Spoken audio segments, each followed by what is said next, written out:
Je suis médecin depuis 46 ans. Le 20 janvier 1996, on m'a appelé pour voir un patient. En arrivant, je me suis rendu compte qu'il s'agissait d'un être extraterrestre. Le soir tombait lourdement sur Varginha, ce 20 janvier 1996. Lilian Silva, 16 ans sa sœur Valkyria, 14 ans et leur amie Katia Andrade, 21 ans, rentrèrent chez elle à pied. Il était un peu plus de 14 heures et elle suivait un trajet familier, répété tant de fois qu'il ne demandait aucune attention. Cependant, quelque chose à un endroit presque oublié du chemin a brisé cette routine. C'est là, près d'un terrain vague, près d'un mur, qu'elles l'ont vu. Ce jour-là, dans cette partie de la carte, allait commencer l'un des chapitres les plus étonnants et controversés de l'ufologie mondiale. Il s'agissait d'une rencontre plutôt intime et peut-être pour cela encore plus troublante. Parmi les broussailles, ils ont pu distinguer une silhouette accroupie, immobile, comme si elle se cachait ou essayait de se maintenir au sol. Elle semblait faible et quelque peu désorientée. Les trois filles se sont arrêtées juste un instant, juste assez pour que cela reste gravé avec précision. Aujourd'hui, 30 ans plus tard, elles continuent de le décrire comme si elle n'avait jamais vraiment pu partir, et il ne s'agissait pas d'une silhouette ordinaire. La peau, sombre et brillante, semblait humide. La tête était disproportionnée avec 3 protubérances, les yeux très grands, la bouche petite. Au-delà des détails, ce qui les a traversés, c'est une émotion immédiate, viscérale, qui n'est passée par aucun filtre rationnel. C'était de la peur, ce genre de peur qui pousse le corps à réagir avant de comprendre. C'est pourquoi, lorsque la créature a commencé à se redresser, les 3 filles ont reculé presque en même temps et, sans dire un mot, se sont mises à courir. Elles sont arrivées essoufflées, tentant d'expliquer ce qu'elles venaient de voir et ont seulement pu dire « Nous avons vu le diable ».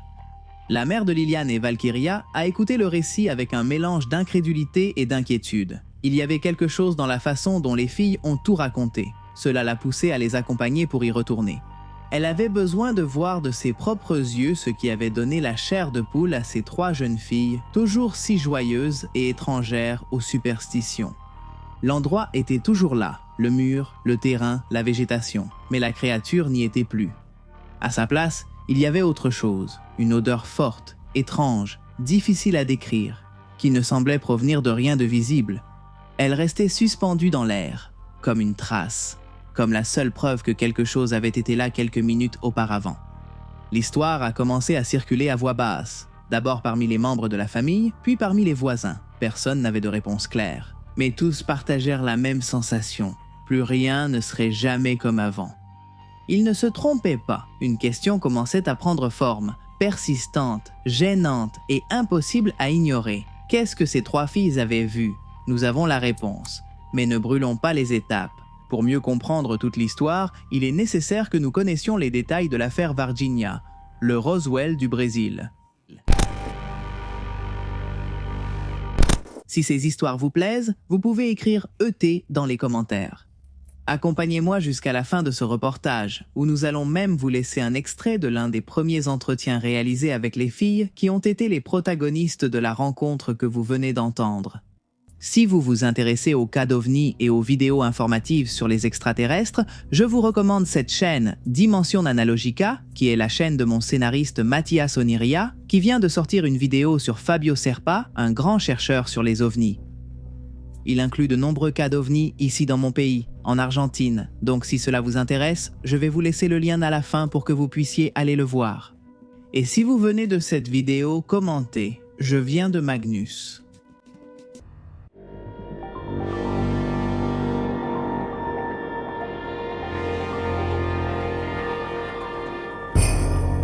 La rumeur prend forme. Au fil des jours, lorsque l'écho de ce qui s'est passé à Virginie a commencé à se répandre au-delà de la ville, certains ont décidé de ne pas rester à la surface du récit. Ils ne se sont pas contentés des versions fragmentées, ni de la rapidité avec laquelle les médias s'emparèrent de l'affaire puis l'abandonnaient. Ils ont préféré prendre l'affaire plus au sérieux. Ils sont retournés aux mêmes endroits encore et encore. Ils ont essayé, au milieu de versions contradictoires, de construire quelque chose qui ressemble à une vérité. L'un de ces chercheurs infatigables fut Ubirajara Rodriguez.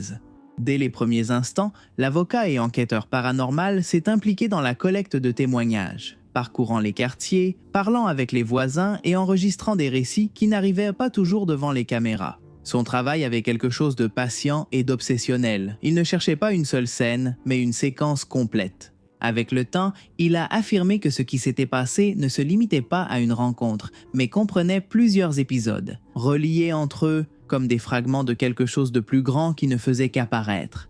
Essayons de reconstituer ce puzzle. Uri Bajjar a d'abord remarqué que des personnes vivant à quelques kilomètres, ignorantes de l'affaire, avaient vécu une expérience très particulière.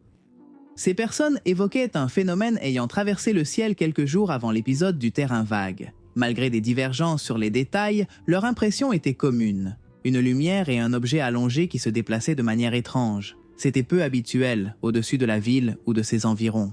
Certains des témoins disaient que le vaisseau en question se déplaçait lentement, perdait de l'altitude et qu'une colonne de fumée noire s'échappait à l'arrière. Les témoignages les plus pertinents à ce sujet provenaient d'un couple de fermiers d'une part et d'un aviateur d'autre part.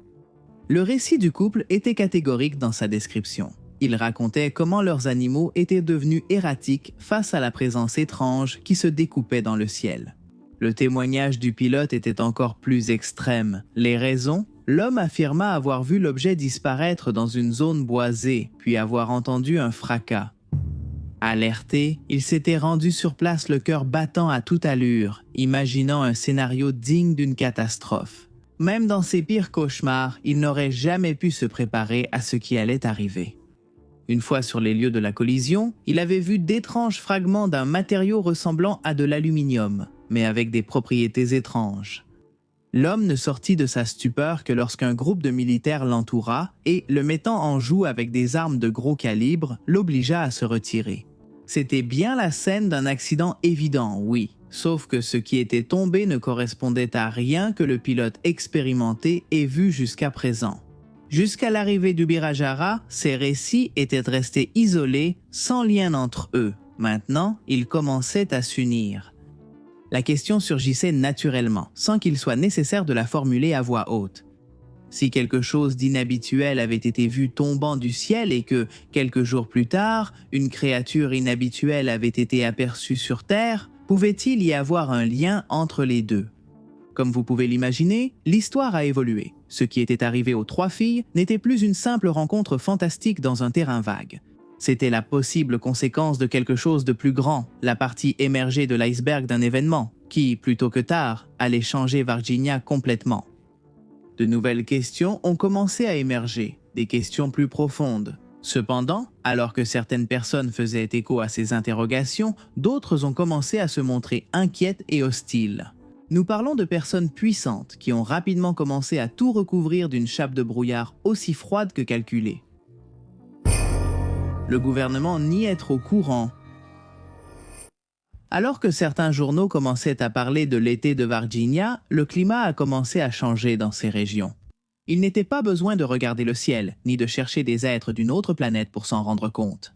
C'était une accumulation de détails, de mouvements qui, pris séparément, pouvaient passer inaperçus. Ensemble, cependant, ils commençaient à laisser entrevoir une autre dimension de l'histoire. Des voisins de différents quartiers ont mentionné la présence de véhicules qu'ils n'avaient pas l'habitude de voir. Des camions et des jeeps circulaient à des heures inhabituelles, traversant des zones où la circulation était habituellement rare. Il n'y avait pas d'annonce, pas d'explication visible, ni de protocole annoncé à la population civile. Seulement des trajectoires qui semblaient répondre à une logique interne. Au fil des jours, la présence des forces de sécurité a également commencé à apparaître dans les récits. Le personnel de l'armée et de la police envahissait les rues avec une intensité qui attirait l'attention. Si quelqu'un se rendait à un poste pour demander des explications, la réponse était, pour le moins, déconcertante. Les militaires répétaient « Nous n'étions pas là ». Peu importait combien de preuves on avait du contraire, les hommes en uniforme niaient catégoriquement chaque accusation. Le secret était total et une partie de la population a pris cela comme un signe clair qu'il valait mieux s'éloigner des problèmes et faire comme si rien ne se passait. Cependant, beaucoup d'autres ont vu dans la séquence une confirmation de leurs pires soupçons. Quelque chose troublait les autorités, quelque chose qu'elles n'arrivaient pas à contrôler complètement. Des années plus tard, différents documents et reconstitutions journalistiques indiqueraient qu'il y a effectivement eu des opérations dans la région à cette époque. Des mouvements liés à la collecte de matériaux, à des interventions dans des zones spécifiques et à des manœuvres de recherche. Aujourd'hui, il est clair que de nombreux hommes issus du haut commandement ont menti. Mais pourquoi ? Au fur et à mesure que l'on tentait de retracer les motivations officielles, ce sont à nouveau les enquêteurs indépendants qui ont mis le doigt sur un point clé de l'affaire. Quelques heures avant que les 3 filles ne rencontrent la créature tapie dans le terrain vague, le numéro d'urgence de Bargini avait reçu un appel particulier. Une famille s'était montrée inquiète, troublée par la présence d'une étrange créature près de chez elle, une créature qui se cachait dans les buissons. Comme ils n'ont pas réussi à l'identifier, ils en sont venus à soupçonner qu'il pouvait s'agir d'un animal sauvage. Inquiets, ils avaient donné l'alerte et les pompiers étaient arrivés sur place sans perdre une seconde. Peu après, ils repartirent rapidement, emportant ce qu'ils avaient attrapé avec des filets. Quelque chose de forme humanoïde, de longs bras, une grosse tête, une peau sombre et huileuse. Alors, la créature du terrain vague n'était pas seule. Parfois, il suffit d'exprimer un doute à voix haute pour que nous ouvrions les yeux à de nouvelles possibilités. C'est pourquoi, lorsque l'on a commencé à envisager la possibilité que plus d'une créature soit sortie du vaisseau écrasé, l'affaire a pris une tournure effrayante. Des créatures en liberté. Au fur et à mesure que les jours passaient et que l'histoire cessait d'appartenir uniquement au quartier pour s'étendre à toute la Virginie, des récits ont commencé à apparaître, élargissant le champ de ce qui s'était passé. L'un de ces récits se déroulait dans un lieu des plus ordinaires, le zoo de la ville. Là-bas, selon des témoignages qui ont circulé avec le temps, une femme a affirmé avoir vu une silhouette étrange. Il ne s'agissait pas d'un animal reconnaissable, ni d'une confusion immédiate avec quelque chose d'habituel dans cet endroit, mais d'une présence qui, par sa forme et son comportement, l'a profondément troublée. Des années plus tard, cet épisode serait rappelé par son propre entourage familial. L'important n'était pas la précision de la description, mais la réaction physique de la femme, un tremblement persistant et du mal à retrouver son calme. Comme si ce qu'elle avait vu restait inassimilable, malgré les apparences. Les mois et années passaient, mais ce n'était pas le seul aspect où l'histoire semblait s'étendre. On commença également à mentionner des rencontres dans des zones plus ouvertes, voire dans des endroits à la végétation plus dense, où certains affirmaient avoir vu d'autres créatures dans des conditions différentes de celles décrites par les 3 jeunes filles du quartier. Dans ces versions, la scène avait un ton plus abrupt et tendu. On a parlé de militaires tirant et emportant avec eux des êtres qu'ils ont cachés dans des sacs noirs. Dans cette trame, et comme s'il manquait des éléments pour ajouter de l'intensité à tout le récit, un autre élément perturbateur a commencé à apparaître. Certains, qui affirmaient avoir été témoins de ces scènes, ont assuré avoir reçu des visites par la suite. Des militaires et des policiers leur ont-ils rendu visite pour les mettre sous pression? Oui, mais pas seulement eux. Ils ont également reçu la visite de personnes qui n'avaient pas besoin d'une identification pour imposer le respect. Des hommes en costume sombre, portant des lunettes, avec un accent difficile à reconnaître, semblaient très désireux de savoir ce qui avait été vu et ce qui avait été dit. Avec le temps, ces expériences ont commencé à être associées à la figure presque mythique des soi-disant hommes en noir, ajoutant au cas un aspect qui le reliait à une tradition plus large au sein de la culture ufologique. Ces hommes en noir sont allés rendre visite aux 3 filles du début, et leur ont offert une somme d'argent énorme si elles faisaient quelque chose d'aussi simple que de dire qu'elles avaient menti tout le temps. Elles, terrifiées, ont dit qu'elles allaient y réfléchir. Le lendemain, se sentant acculées, elles ont de nouveau parlé aux journalistes pour raconter l'extorsion dont elles avaient été victimes et demander une protection. Elles voulaient de la reconnaissance et de la visibilité pour éviter de se sentir vulnérables. Elles ont trouvé autre chose. Elles se sont rendues compte que soudainement, aucun média ne semblait intéressé à parler de l'affaire sérieusement. L'incident Bargina n'avait pas été caché, au contraire.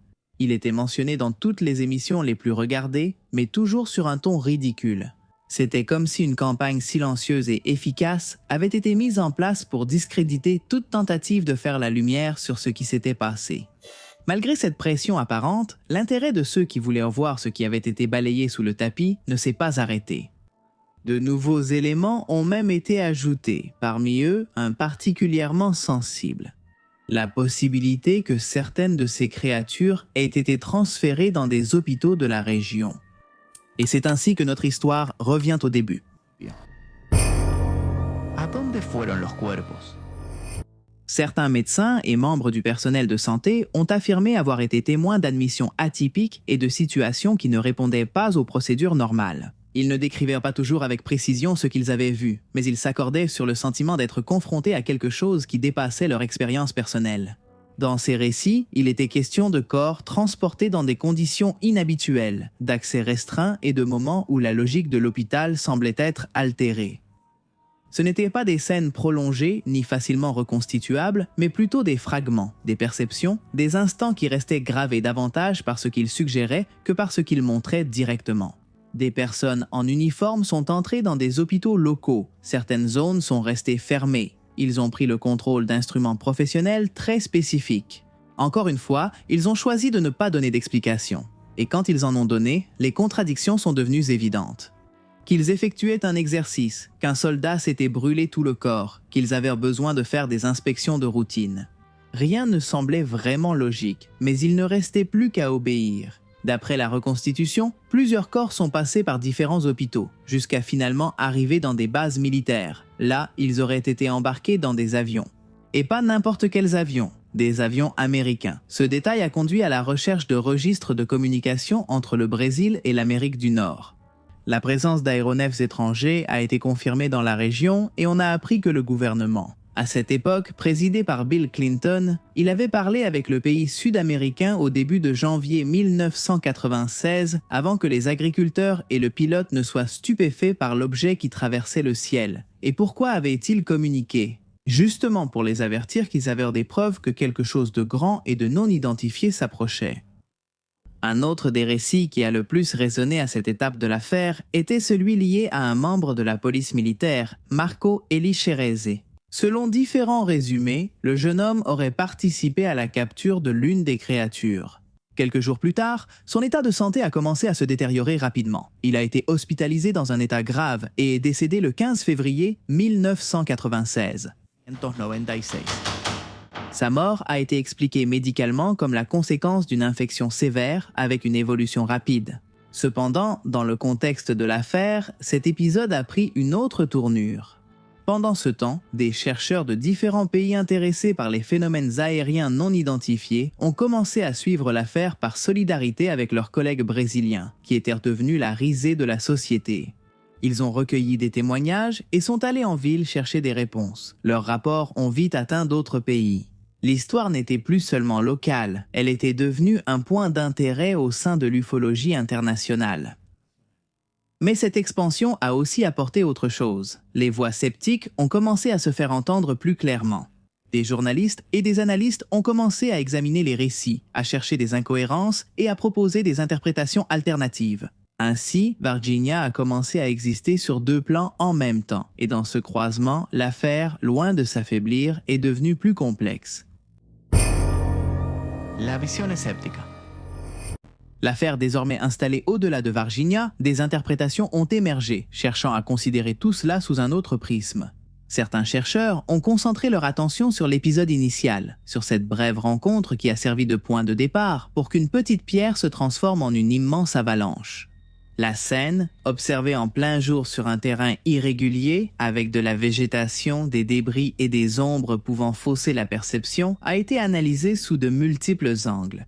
Dans ce contexte, l'idée est apparue que la silhouette aperçue par les trois jeunes filles aurait pu correspondre à une personne en situation de vulnérabilité, le corps couvert de saleté dans une posture inhabituelle.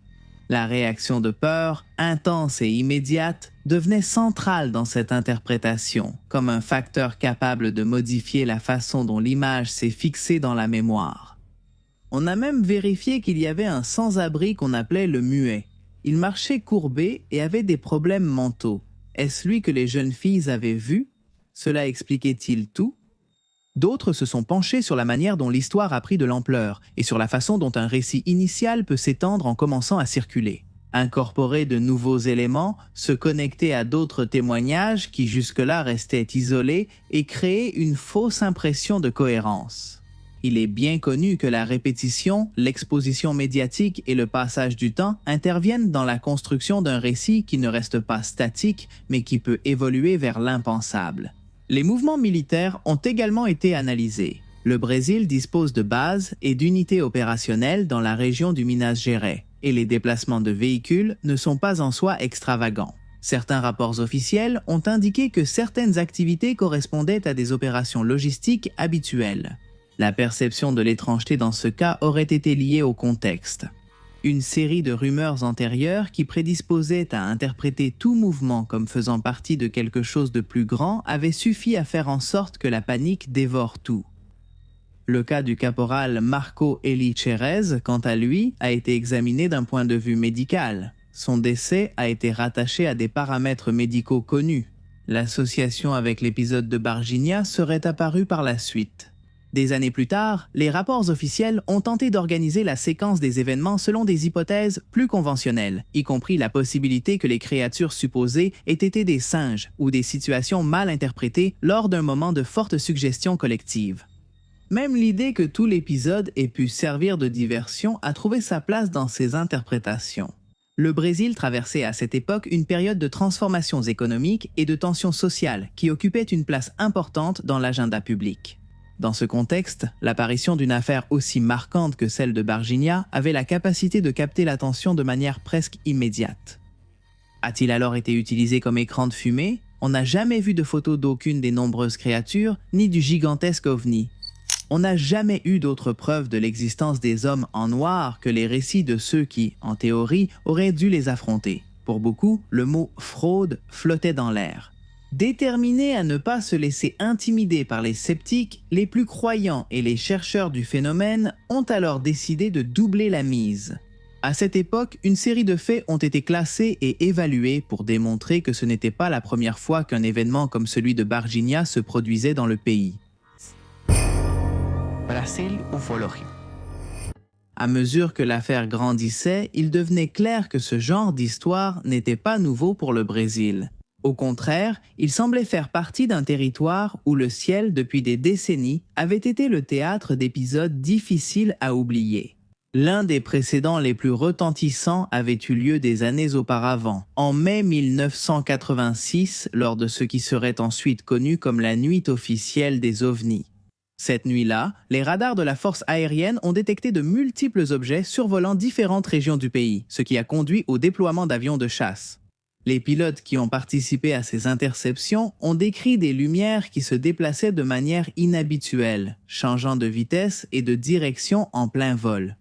L'épisode n'est pas resté au stade de rumeur avec le temps, il a été reconnu par les autorités, ce qui lui a donné un poids particulier dans l'histoire du phénomène au Brésil. Plus loin dans le temps, dans la région amazonienne, un autre épisode avait laissé une empreinte profonde. À Colares, à la fin des années 70, les habitants de la région ont commencé à signaler la présence de lumières qui descendaient du ciel et s'approchèrent des habitations. Les récits parlèrent de rencontres rapprochées, d'effets physiques, d'une interaction qui ne se limitait pas à l'observation à distance. La situation était telle que la force aérienne elle-même a mené une enquête connue sous le nom d'Opera Sao Prato, enregistrant des témoignages, des photographies et des documents qui, avec le temps, deviendraient l'objet d'analyses et de controverses. Ces épisodes, ainsi que beaucoup d'autres moins médiatisés, ont constitué une sorte d'archive dispersée, une mémoire collective où l'inexplicable n'apparaissait pas comme une anomalie isolée, mais comme une récurrence. Dans ce contexte, ce qui s'est passé à Varginha commençait à occuper une place particulière. Non pas parce qu'il était identique au cas précédent, mais parce qu'il semblait dialoguer avec eux, parce qu'il incorporait des éléments déjà apparus dans d'autres récits et, en même temps, ajoutait quelque chose de plus proche et de plus tangible. Dans ce contexte, la question changeait à nouveau d'échelle. Parce qu'il ne s'agissait plus seulement de comprendre ce qui s'était passé dans une ville précise, à un moment donné, mais de se demander pourquoi, à différentes époques et en différents lieux, des histoires comme celle-ci continuaient d'apparaître. C'est ainsi que l'affaire Varginha a réussi à rester d'actualité pendant des décennies. La surprise est arrivée lorsque, 30 ans plus tard, alors que plus personne n'attendait un nouveau rebondissement, un témoignage crucial est venu laisser tout le monde sans voix. Le dernier témoin. En janvier 2026, le nom de Varginha a de nouveau retenti avec force grâce à l'enquêteur James Fox. Avec son documentaire Moment of Contact, l'homme est retourné voir les témoins, a reconstruit les scènes et a de nouveau posé des questions. Son travail n'a pas apporté de conclusion définitive, mais il a réussi quelque chose de différent, remettre l'affaire au centre de la conversation mondiale, comme si le temps ne s'était pas complètement écoulé. Il y a même eu une convention à Washington pour débattre de l'importance de ce qui s'est passé et de la possibilité d'une conspiration de la part des États-Unis eux-mêmes. Cela a ouvert la porte à de nouvelles conférences, rencontres et interviews. Le témoignage vedette du documentaire mentionné est celui d'un neurologue, Italo Venturelli. L'individu raconte qu'il se trouvait à l'hôpital lorsqu'un collègue lui a demandé d'analyser une créature étrange qui venait de subir une opération chirurgicale. Écoutons ce qu'il dit. On m'a demandé de donner mon avis sur le cas en l'évaluant médicalement.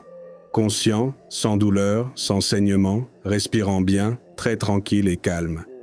Il avait l'apparence d'un enfant de 7 ans. Il était pâle, sans mauvaise odeur. Sa tête était grande, en forme de larme, et ses yeux n'étaient pas rouges, mais lilas, eux aussi en forme de larmes. Il me regardait avec beaucoup de calme, ni agité, ni agressif, ni souffrant. Je pense qu'il n'était pas non plus effrayé. Il semblait comprendre la situation. Qu'en pensez-vous? Témoin fiable ou mensonge destiné à accroître la renommée d'un incident qui refuse de disparaître? À son tour, pour le 30e anniversaire de toute l'affaire, la mairie de Varginha a tenu à rappeler qu'elle ne s'est jamais officiellement prononcée sur l'enquête militaire concernant le cas. Leonardo Sciacci apparaît dans le documentaire et alimente les soupçons. Il raconte qu'en 1996, il était le directeur de la boulangerie locale et révèle que ce jour-là précisément, l'hôpital où les créatures auraient été emmenées a refusé de recevoir la livraison quotidienne de Pam. Les prétendus dossiers officiels de l'affaire peuvent être consultés sur les sites des forces brésiliennes. Il s'agit de milliers de pages, souvent censurées et difficiles à comprendre. C'est pourquoi le citoyen moyen continue de préférer les témoignages de ces soi-disant témoins qui ont tout vu de leurs propres yeux. Des témoignages que vous pouvez vous-même voir ci-dessous. Final. Avant le dernier dossier, une réflexion. Avec le temps, la figure de la créature du terrain vague a cessé d'être seulement un élément de l'affaire pour devenir un symbole. Elle a figuré dans des illustrations, reconstitutions artistiques, émissions télévisées et documentaires. Chaque représentation tentait de capturer ce que les témoins avaient décrit, mais incorporait inévitablement des interprétations, des choix esthétiques ou même des influences culturelles extérieures. Dans ce processus, la créature de Varginha a commencé à exister sur 2 plans simultanés. D'une part, comme faisant partie d'un ensemble de témoignages qui tentèrent de rendre compte d'une expérience concrète. D'autre part, comme une image qui se transformait au fur et à mesure qu'elle circulait, s'adaptant à différents langages, différents publics et différentes époques. Aujourd'hui, c'est essentiellement la mascotte de la ville. Un vieux réservoir d'eau de Varginha a été rénové pour ressembler à une soucoupe volante.